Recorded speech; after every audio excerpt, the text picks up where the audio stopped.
Welcome to RHI's Sociable City interviews, where we meet with global thought leaders on nightlife and the social economy. Today, we are here with Arline Bronzaft, professor, City University of New York, a researcher and writer on the adverse effects of noise on mental and physical health. Her landmark research on the effects of elevated train noise on children's learning at a school in Upper Manhattan was conducted over 40 years ago. Arline is co-author of the book Why Noise Matters and a mayor-appointed member of the board of Grow NYC and oversees the organization's positions, policy, and advocacy on noise in New York City. Hi, Arlene. It's so great to have this discussion with you. I was so impressed when I heard you on Freakonomics. That's how I originally came in contact with you. And then I was so fortunate for you to participate in our summit because this is certainly a topic of great interest to people around the world, and that is the coexistence between people who want to live in urban and downtown environments and the conflicts that sometimes emerge when people want to socialize at later times than the people who are living there. So it's an ongoing challenge, and there have been various approaches, and you are one of the leading experts.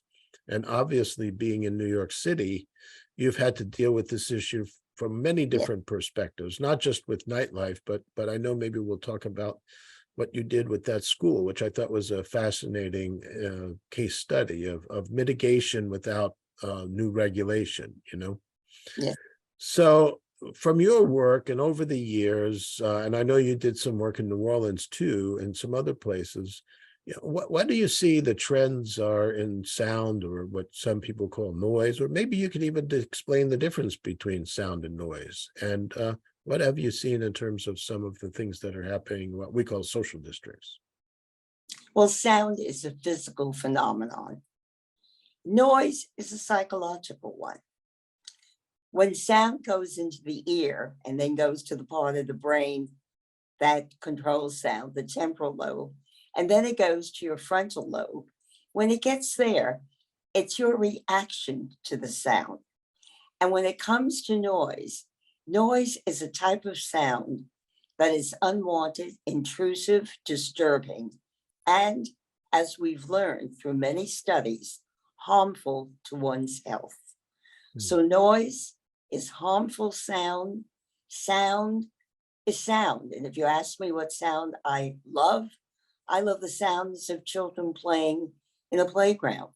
I love to hear babies babbling. And of course, I love music. Mhm. And so that's the difference. A sound is a phenomenon, a physical one that the ear responds to.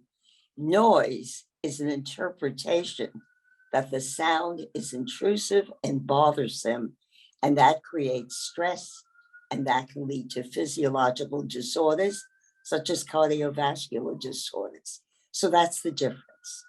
So even one of your examples of something that's pleasant, like children laughing, may be Mhm. pleasurable. However, if you're a at-home worker and you're taking care of your children and you're on an important phone call and you have Right. children laughing in the background, that becomes a noise or a disturbance, right? Yes, because you're doing something and that's intrusive. Mhm. So, and sound doesn't have to be loud to be intrusive. If you're trying to fall asleep near a bathroom with a dripping faucet, just Mhm. think of that. That Yeah. becomes bothersome. And the other thing people say is that certain sounds are pleasurable to those people who are making the sounds or involved with the children playing or laughing, and the person who is doing something else. So you Mhm. have to really look at how a person reacts to the sound. And it's the reaction that can lead to the stress.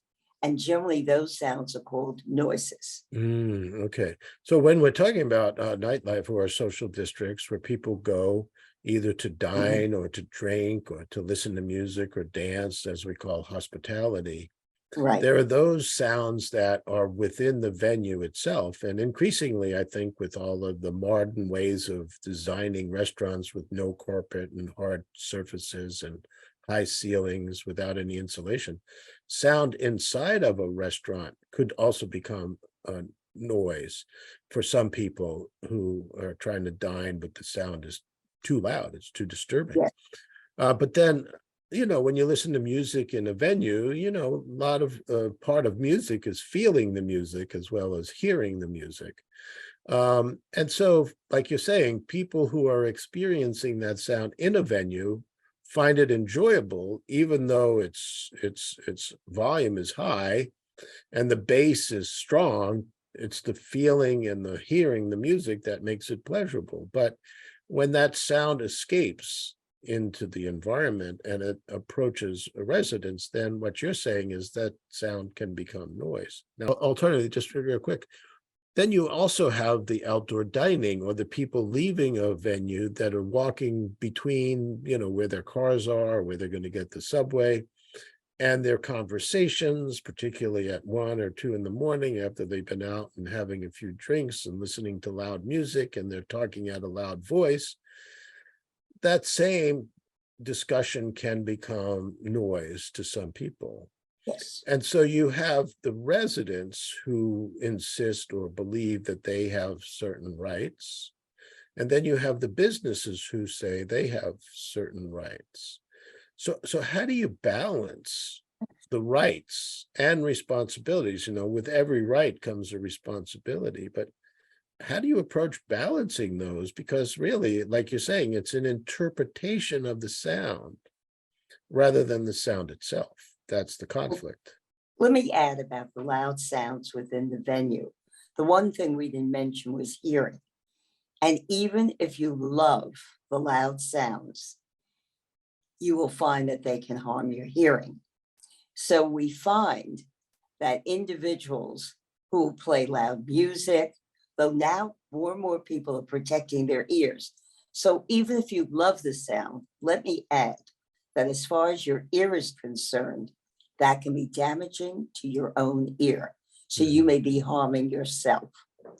I think one of the words I use is respect. I think if people respected each other, they would understand that within a venue, the music should be heard by the people who are there. The bass sounds should not be going upstairs to the resident that's living there.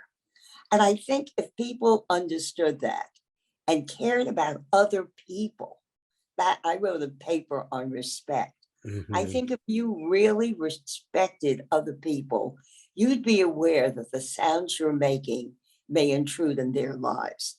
So when you walk out of the restaurant, you try to keep your voice down.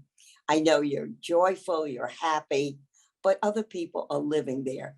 And that's what I think is lacking in our society. The ability to respect others and recognize that they have rights. I think once we have that kind of respect, then I think the two groups can live side by side.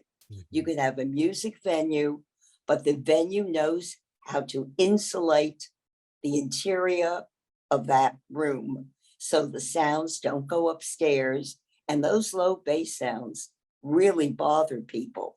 I think they would also tell individuals, when you leave, try to keep it down. Be respectful. We're in a community. With COVID, we have these huts that were built outside, and people now are eating outdoors. And I live on the Upper East Side, and we have a number of these huts. And actually, it's quiet. The doors have been closed. The people are respectful, and they haven't complained that noise is coming out. On the other hand, I've heard in some communities, they've left the doors open. They even have loud music. So I really believe we can live together if we respected each other. And that's where we fail. You added another R to this. So you have rights and responsibilities and respect. So those three are kind of like the three legs of a stool. And, they all have to be there to keep the stool stable. So I think that's what I'm hearing. You're also bringing up some ideas of of how technology solutions can be integrated Yes, into sound mitigation, but at the same time, there's mediation solutions where you have an independent mediator who comes in. And I know in New York City, they developed the BEND program, which is really kind of a mediation yes. But resource. So, they can't force you. You right. see, with mediation, I serve as a mediator when people call me about noise in their buildings. Because remember, I serve on Grow NYC and they have a section on noise. And it says, if you have a problem with noise, contact Dr. Bronzaft. You can imagine how many people I hear from in New York Mm, City. And so I have to talk to the person who's complaining, and I have to deal with the person living above and deal with the managing agent. And I find that if the person upstairs puts sufficient padding under the carpeting, then when that person walked across the floor, the person below would not hear it. mhm, If the person wants to listen to music at 6 in the morning, if that person plays it a little lower, the person below will not hear it. So we've come up through mediation, if you want to call it, with solutions. But mhm, then it's up to the individual. And that's where we're sort of lacking. There mhm, are not enough people that are that respectful. The person upstairs says, look, I don't want to spend on the padding. However, they're a law. We have the warranty of habitability, which is in people's leases. But when it comes to a music venue and the individual living next to that venue, then we're going to have to talk to the people and hope that they know they have rights. But with rights come responsibilities, as you've said. mhm. And one of those is respecting your neighbor. There's also technological solutions, and I know you were on a panel with Alan, and he's taught me a lot about just simple things. Even I know we once talked about it's not just sound that might come from the music, but when you live next door to a restaurant and they put in a new kind of rooftop fan Right. or air conditioner, you have that sound that can be disturbing. And one thing I learned from somebody is as people go to more of a you know environmental sustainability area, they'll bring in air conditioners or refrigeration that's on the roof, but that are low energy, and part of that low energy is good insulation, Yes. and the insulation has nothing to do with sound mitigation, but in fact, because it was designed to keep the units cooler, that they end up reducing the sound just because of the insulation. So there's a double benefit from upgrades to those types of units. So uh, how do you see technology? You know, I know there are sound systems that venues can put in place where they could lock the volume that the band can play at, that the band doesn't have control over the volume, or you They know can. what I'm now you can, you know, if you're a manager of a venue, you could put a sound meter on your phone, Yes. and you could have like a log every hour, go out, do a reading and document it, and you can show that you're taking steps. But all of these tie into a regulation, but regulations that we found around sound can be so diverse, and even just trying to define how you measure a complainant's noise, so to speak, Yes. using technology like dB measures or dBA measures, where, like you said, bass is the more common complaint, but most dBA readings and laws and regulations don't focus in on that level of sound. It's the higher sound level. So you've got regulations that people try to use, but they don't necessarily correlate to what you're saying. It's the interpretation of the sound rather than the volume of the sound or the format of the sound. So how do you use regulation? And is there a regulatory solution to Well, any of this? well, let me talk about regulations. And in New York City has a noise code. And you could go to our noise code at the Department of Environmental Protection, and it deals with low bass sounds as well. The thing about regulations, noise ordinance, is the enforcement, and that is lacking. In New York City, we have a separate Department of Environmental Protection that can enforce certain sections of the noise code, just as the warranty of habitability of your lease. Your landlord is responsible to make sure that your complaint, when reasonable, is taken care of because the warranty of habitability. But many other cities generally depend on the police to monitor, and that doesn't work very successfully. So when it comes to ordinances and regulations, you have to remember enforcement.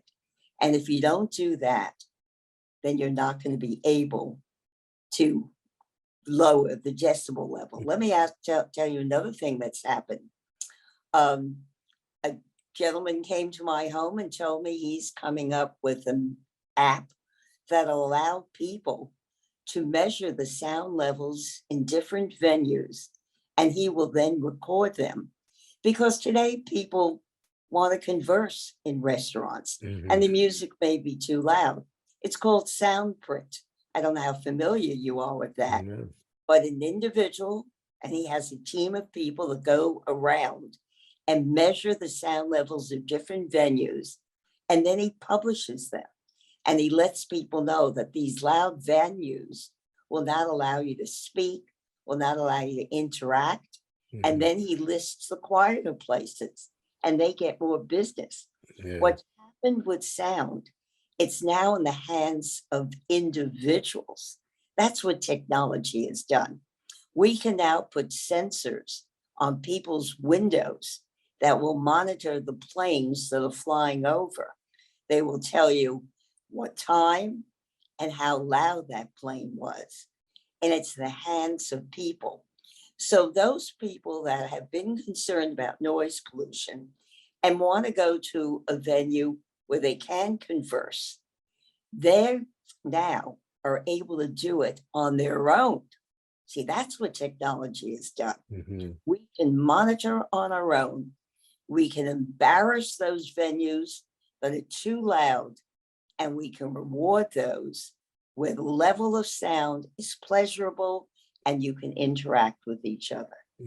So technology can Plural. become a solution, and it doesn't require regulation as much as it does people's interest in actually trying to use data as a point, rather than just the subjective way in which people will say, oh, this is too loud. It's like, well, what does that mean? And a lot of times you'll have where depending upon the measurement standards within the code, the venue could be in compliance with the code, but a lot of codes are horizontal measurements, not vertical measurements. So the code says if you stand outside a venue and you measure it, they could be in compliance. But the person on the third floor, with the bass sound, may hear it, even though it may not be in violation at the street level. So a lot of these variables, come into play. But with all your expertise and knowledge and experience, both working within in not only New York but other cities, at what point is someone like you brought in? If you're revitalizing an area, and this is happening in New York, you have this yes to business, and then San Francisco is looking at changing the financial district by changing or reformatting empty offices into residential and bringing more street levels retail and social spaces and incorporating all this mixed use. What we find sometimes is these development plans and the planning people don't invite the police to come in and say, well, this is what we're looking at. Can you tell us some problems that we might have? And they probably don't call in someone like you to say, well, look at how we're structuring these buildings and these storefronts and this parking area and the bus stop and all of these other things. Can you advise where we might see some points of conflict around sound? I mean, has that ever happened in your experience? Well, in New York City, I was involved in the rewriting and the updating of the noise code. So in New York City, I was called in. I was more than called in. I actually was the person that went to the city council and said, we need to update our code. Mhm. And I suggest that the city council do that. And then they did call me in to assist. And New Orleans, the residents called me in to speak to their city council and to explain to them, as I am now, how the sound from those music venues can disturb residents and to seek ways that they can be lowered. And the city council was quite responsive.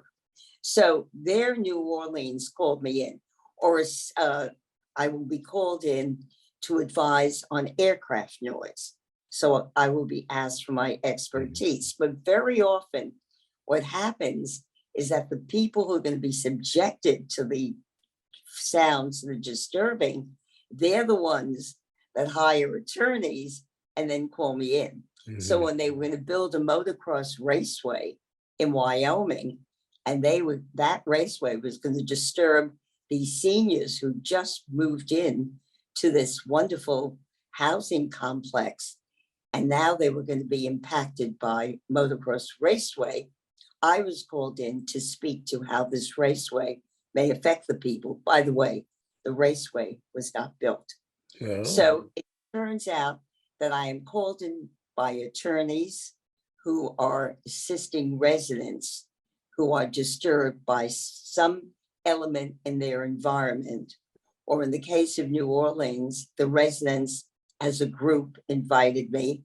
And in New York City, I did work with them on the noise code. mhm. And when I speak to people who call me from other cities, I said, believe me, if I were called in, I could show people how we put together the noise code, and this could help a city forming their own ordinance. Mhm. And I could do that because I have the experience. So I do deal with cities outside of the United States. Mm. I've worked with people in Ontario.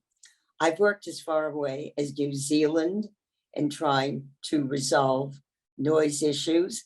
It would be a pleasure to be able to talk to people. I think what happens is they don't realize how disturbing the noise may be. The good thing now is that noise pollution is getting far more attention. Look, you asked me to speak to your organization. Mhm. If you look at the media now, they are covering noise as a health issue. We're not talking about, I'm disturbed, I'm upset. We're talking about, I can't sleep. This causes stress in my body. And we know from literature that if you live near an airport, you're much more vulnerable to be going to a hospital for cardiovascular disorders. So So I it has think, a public health impact as well. a strong public health impact. Well, And we're getting close to the time here. But go ahead, finish your uh, last thought. and as far as children are concerned, from my research and studies, I found that a school located next to an elevated train track subjected the children to the noise from the trains every 4.5 minutes. And the children by the sixth grade were a year behind in reading. That's significant. Mhm. It's also costly. Not only were the children not able to read at the level they should have, they would now need extra, teaching lessons. They would need remediation. And by the way, that's costly. So one of the things we also have learned that when you don't correct the noise problem, you may have greater cost. Even though people get nervous and they say, well, if we put in the insulation, will cost us money. Maybe you'll save money because you won't have a lawsuit because you've been in violation of an ordinance. Yeah. Well, so it's It's respect, rights, responsibilities, and revenue, you know, so you got the 4 R's. I got And the art. and you have to get them all together. You know, you have to recognize that businesses are in business to generate revenue. Residents, there's a 5th R right there, have a right to their own quality of life, and it could become a public health issue for them if it's not properly managed. You have rights of businesses and rights of residents, but each has a responsibility, and that responsibility is to mitigate on their own or to use some form of technology for measurement as a way to prove their point, rather than just the subjective interpretation of the sound. So you've got a lot of R's in this formula here, but I think the final R would be if they all work together, you'll have an opportunity to relax. So thank Very you good. for these lessons and pulling this all together. And it's been wonderful talking with you. And you've helped me to frame all of this issue into a You, much more concise way. Yeah. Well, thank you. thank you for giving me this opportunity.